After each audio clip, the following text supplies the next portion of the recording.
Bonjour à toutes et à tous, merci d'être avec nous pour cette table ronde spéciale Patrimonia 2024 consacrée à Natixis IM avec notre invité Stéphane Vontron. Bonjour Stéphane. Bonjour Vincent. Vous êtes le directeur distribution France de Natixis IM, merci d'être avec nous. Avec vous, on va voir comment vos solutions obligataires en particulier se positionnent pour profiter de la baisse des taux. On va aussi parler des marchés d'actions puisque votre offre est large, on va parler de private equity aussi, me semble-t-il. Absolument. Pour vous interroger, nos deux experts, c'est le principe de l'émission. Julie Compagnon, bonjour. Vous êtes présidente de Magna Carta Group et bonjour. Bonjour. Michel Dinet. Bonjour. Voilà, bien près de la bouche, bien sûr, le micro. Président de Sapienta Gestion. Oui, Sapienta Gestion est une jeune société de gestion entrepreneuriale. On est ravis d'être avec vous. Réflexe conditionné. Justement, je vais vous demander, Natixis IM, pratiquement tout le monde connaît, mais un petit mot de présentation rapide quand même sur ce que ça représente aujourd'hui. Volontiers Vincent. C'est vrai qu'on connaît souvent, mais sans savoir quelles sont les marques qui y sont associées. Et c'est vrai qu'on a la chance d'avoir un grand portefeuille de sociétés de gestion.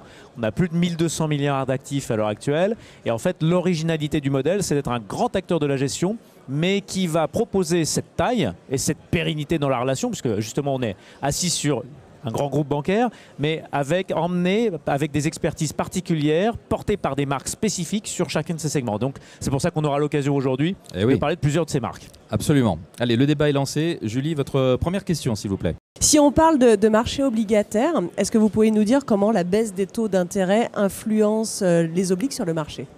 Bien sûr, Julie. En fait, la baisse des taux d'intérêt, ça correspond à une baisse du rendement à venir, mais donc à une augmentation du prix actuel de vos obligations. Donc il y a une opportunité en tant que porteur d'obligations de les acheter quand on anticipe une baisse des taux supplémentaires, parce que ça devrait justement justifier une hausse du cours du prix de l'obligation qui est aujourd'hui en circulation. Alors ça, c'est le premier élément. Après, se pose la question de savoir quel est le terme de la courbe. Et ça, c'est sans doute tout l'enjeu à l'heure actuelle. C'est-à-dire que si j'extrapole votre question, le sujet, c'est peut-être de se dire, du coup, si les taux vont baisser, autant aller prendre l'obligation la plus sensible pour aller jouer la baisse des taux. Ce n'est pas nécessairement le cas aujourd'hui. Michel, allez. Oui, les taux courts baissent. Ça veut dire que les livrets, le livret A, ça va forcément baisser aussi. Les rendements des ICAV monétaires, ça baisse aussi. Les comptes à terme que nos clients peuvent avoir baissent aussi. Ça veut dire qu'il faut arrêter d'être en monétaire, il faut rallonger la durée d'investissement du client ou il faut prendre plus de risques. C'est quoi les idées que vous nous proposez ?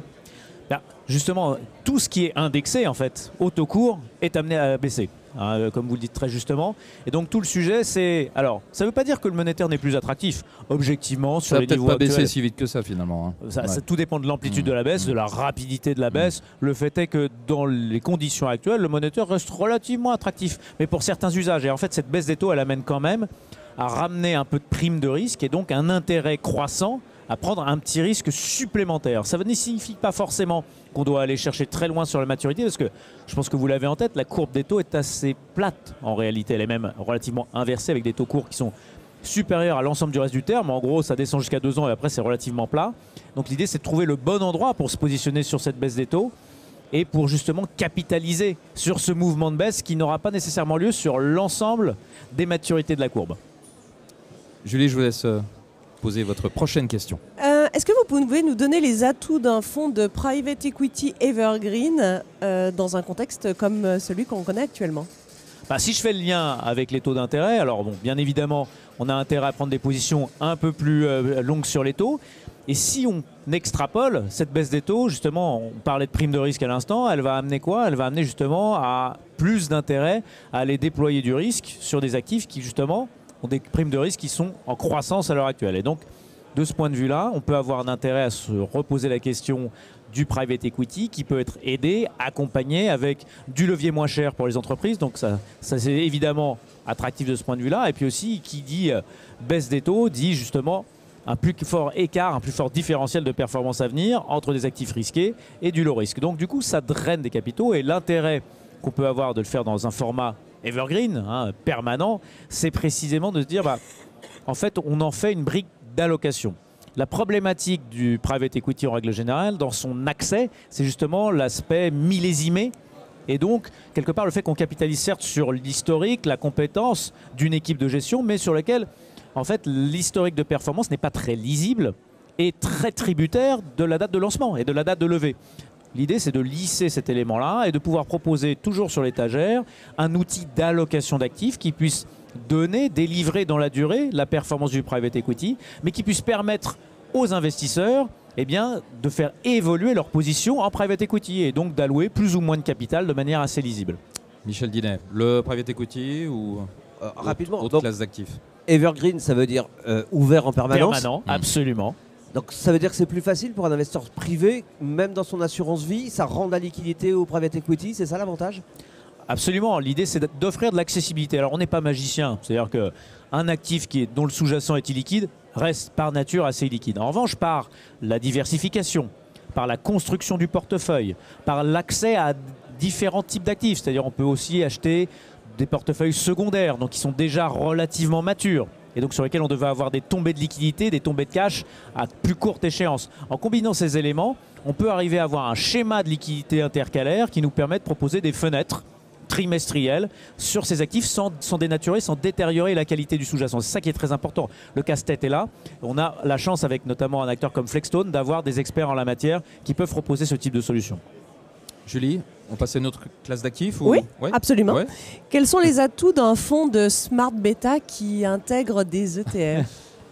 Alors là, les atouts, ETF. c'est le smart beta, tel qu'on peut le construire, en tout cas, je pense à une solution qu'on a eu la chance de déployer avec nos amis d'Osiam, c'est justement de pouvoir proposer un angle qui soit lisible dans la durée sur un marché très bien connu. Et donc là, en fait, l'idée, c'est de trouver une recette qui fonctionne dans la durée et qui offre justement cette lisibilité et aussi cette axe de diversification dans le marché actuel. Un des éléments qui interpelle beaucoup de nos investisseurs, et on a parlé avec beaucoup de CGP sur le salon, c'est la concentration de la performance, et en particulier sur le marché américain.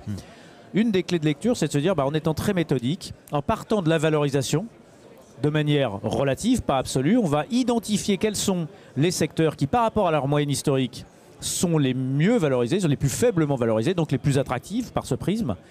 Et on va, par ce biais relatif, éviter quand même le value trap, ou en tout cas d'être toujours sur du value. C'est-à-dire que l'idée, c'est pas de regarder la valo de l'ensemble des secteurs, mais bien leur valo par rapport à leurs fondamentaux.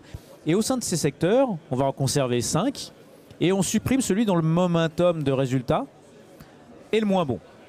Et ensuite, on équipondère. Et on a cette lecture méthodique qui existe depuis très longtemps et qui a été mise en place en fait sur la base du PE de Shiller. Donc du coup, c'est une stratégie Shiller dans son nom. Et bien, nous permet justement d'avoir cette lisibilité historique. Et c'est vrai que ça a fonctionné historiquement et ça permet aujourd'hui d'offrir un axe de diversification très fort parce que offrir une exposition au marché US qui n'est pas surpondérée sur les Magnificent Seven, ce qui est assez rare.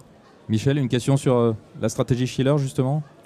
Oui, donc on peut se dire que quand vous nous parlez de ce produit-là, vous pensez que la value, parce que Shiller c'est de la value, c'est ça? Ça a de l'avantage. Et comment dans votre gamme, par rapport à d'autres expertises que vous avez sur les États-Unis très larges, notamment des choses alignées sur les accords de Paris, comment vous nous positionnez ces différentes expertises? En fait, c'est positionné effectivement sur de la valeur, mais pas forcément value. C'est-à-dire, encore une fois, je vais prendre un exemple très concret. Jusqu'à assez récemment, jusqu'au milieu de l'année dernière, la stratégie de Shiller, elle a été exposée à de la techno, qui n'est pas nécessairement value. Puis plus récemment, sur des services de communication. Donc l'idée, c'est encore une fois la valorisation par rapport aux moyennes historiques. Des secteurs qui sont chers, sinon on ne les détiendrait jamais. Donc l'idée, c'est de voir est-ce qu'ils sont attractifs par rapport à leur profil de valorisation. Ce qui permet d'éviter l'écueil de la value, parce que l'angle de lecture n'est pas nécessairement value parce que les taux réels, y compris aux États-Unis, sont amenés, de notre point de vue, à rester très faibles. Parce que la soutenabilité de la dette ne permet pas vraiment d'autres options.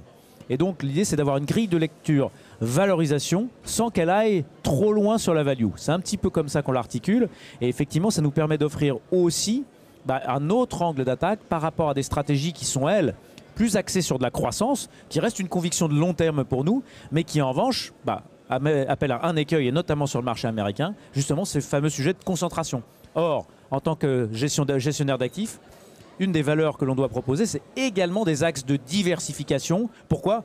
Pour rendre les portefeuilles de nos clients le plus robustes possible et pour aussi répondre à une problématique à laquelle nous autres gérants d'actifs ne répondons sans doute pas assez souvent, c'est de se dire, voilà mon scénario central, voilà quelle est ma conviction, qui nous porterait sans doute sur des actions de croissance, mais aussi de proposer quelque chose qui nous permette de dire mais si mon scénario ne se déroule pas comme prévu et si j'ai tort, comment je suis? Et donc de proposer cette alternative et cet outil de construction de portefeuille complémentaire qui peut permettre de rendre des allocations plus lisses, plus solides dans la durée.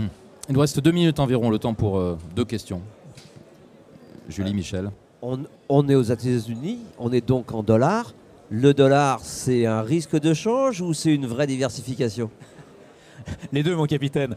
Effectivement, c'est un risque, alors qui reste par rapport au risque action, un risque qui est marginal, mais néanmoins un risque réel, mais un risque qui peut s'avérer être une opportunité. C'est-à-dire que traditionnellement, là je ne vais pas être porteur de bonnes nouvelles, mais imaginons que le scénario central de ralentissement de l'économie porté par une surperformance économique des États-Unis, atterrissage en douceur, le fameux Goldilocks, les boucles d'or. Imaginons que ce scénario ne se matérialise pas. Eh bien, ça pourrait nous amener à avoir ce qui se passe traditionnellement, un rapatriement de devises avec une coupure des expositions offshore par les Américains, qui a un impact généralement d'appréciation du dollar par le rapatriement de devises. Et donc, en cas de marché, de retournement de marché, en cas de récession, une surperformance du dollar, une appréciation du dollar face à toute devise. C'est traditionnellement ce qui se passe et c'est un des effets qui fait que pour un investisseur en euros, le marché américain est souvent résilient en cas de retournement de marché. Et donc, j'aurais tendance à dire que dans ce contexte, oui, pour le moment, on sort d'un cycle d'appréciation du dollar assez important dans la durée. Donc, ça pourrait paraître être plutôt un risque. Et j'en conviens, c'est plutôt la trajectoire de long terme que l'on partage. Mais néanmoins, en cas d'à-coup sur le marché, ça sera plutôt une force. Allez, une toute dernière question, Julie. Dernière question pour conclure. Quelle est la stratégie que vous pourriez nous recommander pour capitaliser sur cette baisse des taux sur les marchés? Alors sur la baisse des taux, il y en a plusieurs. Je dirais quelque part, là où le levier est le plus important, c'est sur les stratégies actions de croissance. Donc telles qu'on peut les retrouver sur Loomis US Growth, qui est un fonds action croissance où là, quelque part, il y a un très fort levier. Mais pour des profils plus prudents, je pense que les solutions proposées par Ostrom, avec notamment le SRI Crossover, sont extrêmement bien positionnées sur cette partie intermédiaire de la courbe pour à la fois chercher la baisse des taux et aussi le kicker, le supplément de rendement que peut offrir du high yield de cours. C'est une très bonne combinaison de mon point de vue. Eh ben, ce sera le mot de la fin. Merci beaucoup Stéphane Bontron d'avoir été avec nous, directeur de la distribution France de Natixis IM. Et merci à nos 2 experts, Julie Compagnon et Michel Dinet. Merci à toutes et à tous de nous avoir suivis. Et à très bientôt pour une nouvelle émission depuis Patrimonia 2024. Au revoir.